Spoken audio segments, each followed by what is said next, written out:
आज हम बात करेंगे टाइप ऑफ केमिकल रिएक्शन के बारे में। तो पहला हमारा टाइप है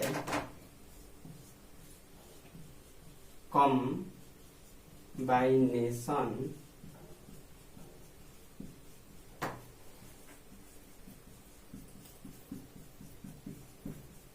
रिएक्शन। पहला हमारा टाइप क्या है? कॉम्बाइनेशन रिएक्शन। कॉम्बाइनेशन रिएक्शन में क्या होता है? टू या more than two element, those reaction जिसमें टू या मोर देन टू एलिमेंट या कंपाउंड क्या करते हैं? कंबाइन होकर एक न्यू कंपाउंड या प्रोडक्ट का फॉर्मेशन करते हैं। तो ऐसे रिएक्शन को हम क्या बोलते हैं? कॉम्बाइनेशन रिएक्शन। फॉर एग्जाम्पल जैसे मान लेते हैं कि ए, बी और सी हमारे मोर देन टू एलिमेंट या कंपाउंड हैं, मिलकर एक सिंगल, इसमें क्या होता है कॉम्बाइनेशन रिएक्शन में? एक सिंगल सब्सटेंस का फॉर्मेशन होता है। तो ऐसे रिएक्शन को क्या बोलेंगे? कॉम्बाइनेशन रिएक्शन। और वो हमारा सिंगल एबीसी क्या है? कंपाउंड का फॉर्मेशन हो रहा है two more than two reactant से। एनसीईआरटी का पहला एग्जांपल है कैल्शियम ऑक्साइड, जो कि सॉलिड में रहता है। जब इसको वाटर के साथ रिएक्शन कराते हैं, कैल्शियम ऑक्साइड इसको बोलते हैं क्विकलाइन को, जब वाटर से क्या करेगा? रिएक्शन करेगा, तो हमको मिलता है कैल्शियम हाइड्रोक्साइड OH का होल्ड है। और क्या मिलेगा? हीट हमारा क्या होगा? बाहर निकलता है। तो इसको बोलते हैं स्लेक्ट लाइन। तो यहाँ पर दो कंपाउंड कैल्शियम ऑक्साइड और वाटर, यहाँ पर दो कंपाउंड मिलकर एक सिंगल कंपाउंड या प्रोडक्ट का फॉर्मेशन कर रहे हैं। तो ऐसे रिएक्शन को हम क्या बोल देंगे? कॉम्बाइनेशन रिएक्शन। जैसे और एग्जांपल लेते हैं कार्बन और ले लेते हैं ऑक्सीजन, मिलकर हमारा क्या मिलेगा? CO2। तो यहाँ पर टू एलिमेंट कार्बन और ऑक्सीजन मिलकर एक सिंगल कंपाउंड या प्रोडक्ट का फॉर्मेशन कर रहे हैं। तो these are called example of combination reactions. Second हमारा आता है reaction decomposition reaction. Decomposition reaction, decomposition reaction, decompose करना है, ठीक। तो डिकम्पोजिशन रिएक्शन में क्या होता है कि एक कंपाउंड एक सिंगल कंपाउंड क्या होता है? टूटकर टू या more than two simpler compound या सब्सटेंस में क्या होता है? कंपाउंड में ब्रेक होता है। यानी एक सिंगल कंपाउंड टूटकर टू या मोर देन टू एलिमेंट या कंपाउंड में ब्रेक होता है। तो ऐसे रिएक्शन को क्या बोल देंगे? Decomposition reaction. फॉर एग्जाम्पल ले लेते हैं कि मान लेते हैं कि ABC हमारा कोई एक सिंगल कंपाउंड है। इसको जब हीट दिया जाता है तो ये टूट कर डिकम्पोज होकर A + B + C यानी मोर देन टू एलिमेंट या कंपाउंड का फॉर्मेशन करता है। तो ऐसे रिएक्शन को डिकम्पोजिशन रिएक्शन कहते हैं। और जो डिकम्पोजिशन रिएक्शन होता है वो हमारा कॉम्बाइनेशन रिएक्शन का ऑपोजिट होता है, क्योंकि कॉम्बाइनेशन रिएक्शन में 3 एलिमेंट मिलकर यानी मोर देन 2 एलिमेंट मिलकर एक सिंगल कंपाउंड का फॉर्मेशन करते हैं। बट डिकम्पोजिशन रिएक्शन में क्या होता है कि एक सिंगल कंपाउंड टूटकर 2 या मोर देन 2 सिंपलर कंपाउंड में कंपाउंड का फॉर्मेशन करते हैं। तो ऐसे रिएक्शन को डिकम्पोजिशन रिएक्शन कहते हैं। फॉर एग्जाम्पल लेते हैं, एनसीईआरटी का पहला एग्जाम्पल है कैल्शियम कार्बोनेट CaCO3। तो कैल्शियम कार्बोनेट को जब हीट किया जाता है, ये क्या होता है? हमारा सॉलिड होता है। तो कैल्शियम कार्बोनेट को जब हीट दिया जाता है तो ये कैल्शियम ऑक्साइड में क्या में टूटेगा? कैल्शियम ऑक्साइड और हमारा CO2, यानी यहाँ पर एक सिंगल कंपाउंड टूट गया, किसमें? 2 कंपाउंड में, सिंपलर कंपाउंड में टूट गया। तो ऐसे रिएक्शन को हम क्या बोलेंगे? डिकम्पोजिशन। यानी कंपाउंड है जो टूट कर टू या more than two simpler compound का फॉर्मेशन करता है, तो ऐसे रिएक्शन को हम क्या बोल देंगे, डिकम्पोजिशन रिएक्शन। जैसे जिंक कार्बोनेट ले लेते हैं, ZnCO3 को जब क्या देंगे, हीट देंगे, तो ये जिंक ऑक्साइड बनाएगा और क्या हमको CO2 देगा। तो यहाँ पर एक सिंगल कंपाउंड क्या हो रहा है, ब्रेक हो रहा है, डिकम्पोज हो रहा है टू कंपाउंड में। तो ऐसे रिएक्शन को बोल देते हैं डिकम्पोजिशन रिएक्शन। इस रिएक्शन में हीट क्या हुआ, मेरा ऑब्जर्व हुआ, तो ऐसे रिएक्शन को एंडोथर्मिक रिएक्शन भी कहते हैं।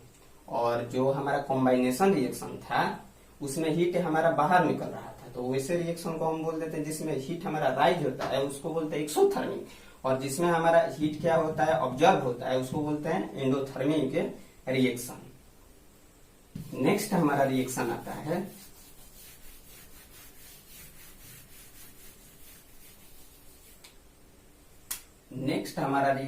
है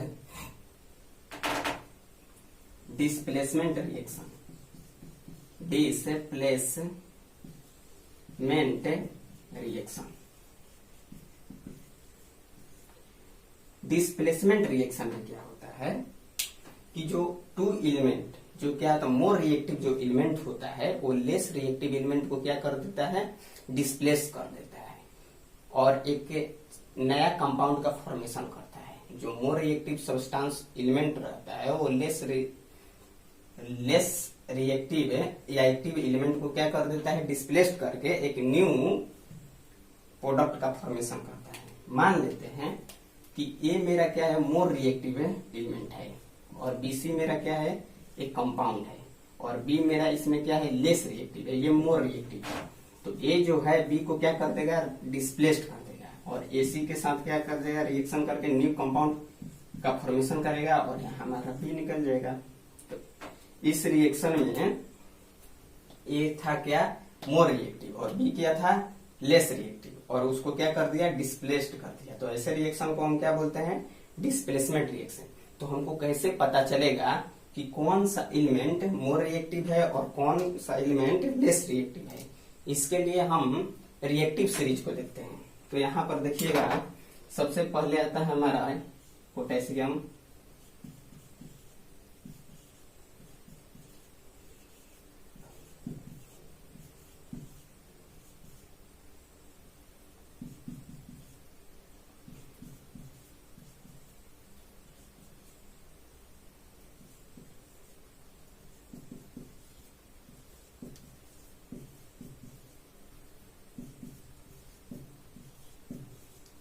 तो जो हमारा पोटेशियम होता है वो हमारा क्या होता है, मोर रिएक्टिव होता है, और जो हमारा ये यू होता है वो हमारा क्या होता है, लेस रिएक्टिव। ये ऐसे जाएगा ऊपर से, ठीक। पोटेशियम क्या होता है मेरा, सबसे ज्यादा रिएक्टिव एलिमेंट कौन होता है, पोटेशियम, उसके बाद सोडियम, कैल्शियम, मैग्नीशियम। इसके लिए तो फॉर एग्जाम्पल ले लेते हैं, एनसीईआरटी का पहला एग्जाम्पल है, ले लेते हैं आयरन को। आयरन हमारा सॉलिड होता है।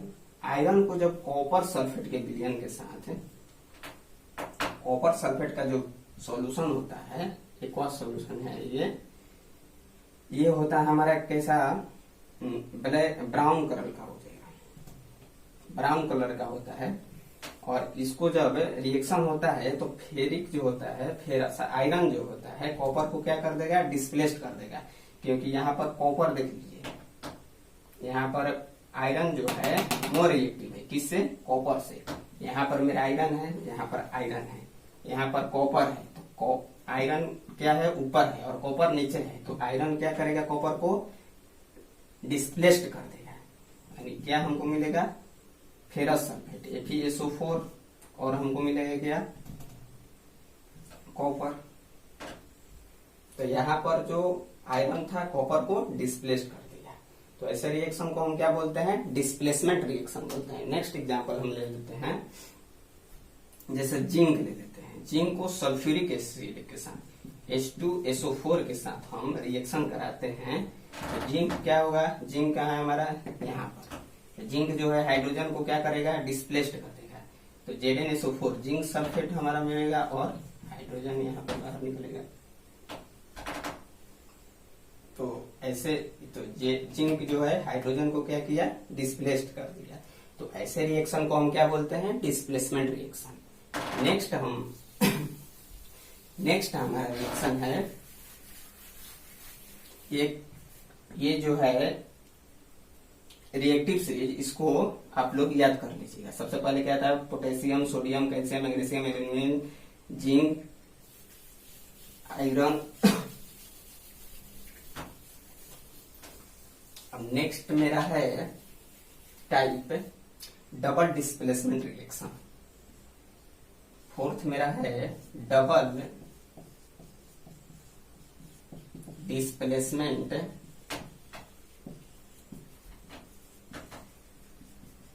रिएक्शंस।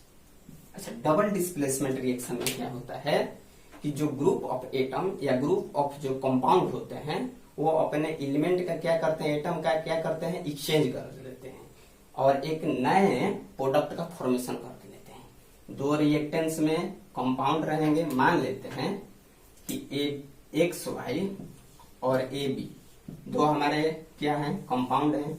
ये अपने क्या करेंगे, एलिमेंट का एक्सचेंज कर लेंगे। एक्स ए से रिएक्ट कर लेगा तो एक्स ए यहाँ मिलेगा और वाई बी से रिएक्ट करेगा। यानी यहाँ पर एलिमेंट का क्या कर रहे हैं, एक्सचेंज करके एक न्यू प्रोडक्ट का फॉर्मेशन कर रहे हैं। तो ऐसे रिएक्शन को हम क्या करते हैं, डबल डिस्प्लेसमेंट रिएक्शन करते हैं। जैसे एनसीईआरटी का हम पहला एग्जांपल ले लेते हैं, जैसे सोडियम सल्फेट Na2SO4 एक और सॉल्यूशन है, को हम barium sulphate BaCl2, barium chloride BaCl2 से हम जब रिएक्शन करवाते हैं तो हमको यहां मिलेगा बेरियम सल्फेट BaSO4। एक बार ये जो होता है व्हाइट प्रिसिपिटेट होगा, व्हाइट प्रिसिपिटेट का पहला ही क्लास में हम बताए थे कि ये क्या होता है, सॉलिड सब्सटेंस होता है, जो क्या होता है जल में क्या होता है, घुलेगा नहीं, ये छोटा छोटा कंकड़ की तरह होता है, सॉलिड होता है। और जल में क्या होता है या सॉल्यूशन में क्या होता है, घुलता नहीं है। और हमारा यहाँ मिलेगा NaCl, यहाँ पर 2 रख देंगे, क्या हो जाएगा, ये बैलेंस हो जाएगा। ठीक, तो यहाँ पर जो सोडियम था वो किससे, इस ग्रुप में से सोडियम क्लोरीन के साथ एक्सचेंज किया और बेरियम SO4 के साथ रिएक्ट करके एक न्यू प्रोडक्ट का फॉर्मेशन किया। तो यहाँ पर एटम का क्या हो रहा है, एक्सचेंज हो रहा है और न्यू प्रोडक्ट का फॉर्मेशन हो रहा है। तो ऐसे रिएक्शन को क्या कर रहे हैं, डबल एलिमेंट का यहाँ क्या हो रहा है, एक्सचेंज हो रहा है, डिस्प्लेस्ड हो रहा है। तो ऐसे रिएक्शन को हम बोलते हैं डबल डिस्प्लेसमेंट रिएक्शन।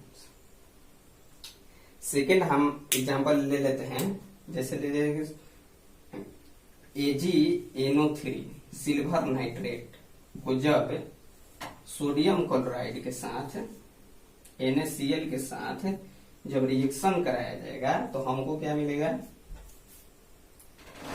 हमको में सिल्वर क्लोराइड मिलेगा और क्या मिलेगा हमको, सिल्वर क्लोराइड और मिलेगा हमको sodium nitrate NaNO3 silver nitrate. ये जो होता है व्हाइट प्रिसिपिटेट होता है, इसका कलर कैसा होता है, व्हाइट PPT, यानी एक सॉलिड सब्सटेंस होता है। इससे हमारा है ये भी एक और सॉल्यूशन, ये भी क्या होता है, एक और सॉल्यूशन, ये हमारा सॉलिड हो जाएगा, ये हमारा एक और सॉल्यूशन हो जाएगा। ठीक, तो यहाँ पर जो एलिमेंट है, ग्रुप ऑफ एलिमेंट है, वो अपने क्या कर रहे हैं, एलिमेंट का एक्सचेंज करके न्यू प्रोडक्ट का फॉर्मेशन कर रहे हैं। तो ऐसे रिएक्शन को हम क्या बोल देंगे, डबल डिस्प्लेसमेंट रिएक्शन। ठीक, इसके अगेन हमारा आता है, लास्ट आता है हमारा ऑक्सीडेशन एंड रिडक्शन रिएक्शन। तो सबसे पहले हम स्टडी करेंगे ऑक्सीडेशन रिएक्शन। ऑक्सीडेशन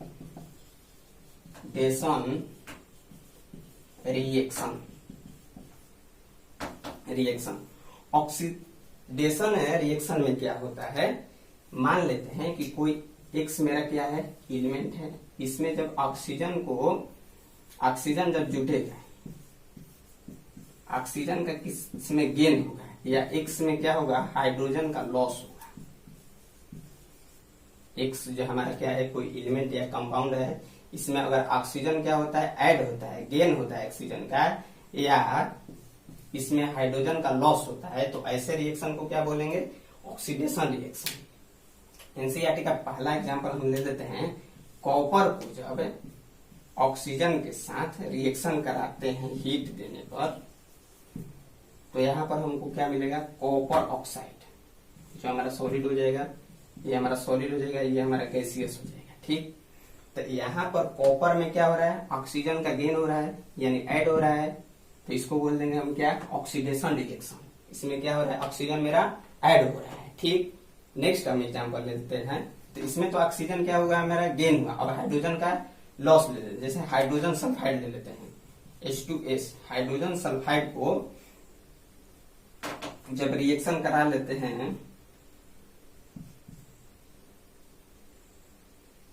ऑक्सीजन से, हाइड्रोजन सल्फाइड का जब रिएक्शन हम करा लेते हैं किससे, क्लोरीन से, क्लोरीन से, हाइड्रोजन सल्फाइड को क्लोरीन से जब रिएक्शन करा लेते हैं, तो यहां पर देखिए, तो हमको मिलेगा HCl, हाइड्रोक्लोरिक अम्ल, यहाँ पर 2 डाल देंगे तो बैलेंस हो जाएगा। ठीक, और यहाँ पर हमारा क्या मिलेगा, सल्फर। तो यहाँ पर हाइड्रोजन क्या हो रहा है, हाइड्रोजन सल्फाइड में से हाइड्रोजन क्या हो रहा है, लॉस हो रहा है। इसमें क्या हो रहा था, कॉपर में ऑक्सीजन ऐड हो रहा था, इसमें क्या हो रहा है, हाइड्रोजन सल्फाइड में से हाइड्रोजन क्या हो रहा है, लॉस हो रहा है, और HCl का फॉर्मेशन कर रहा है।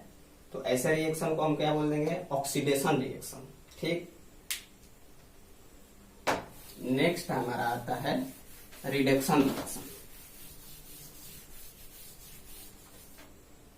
Reduction reaction, reduction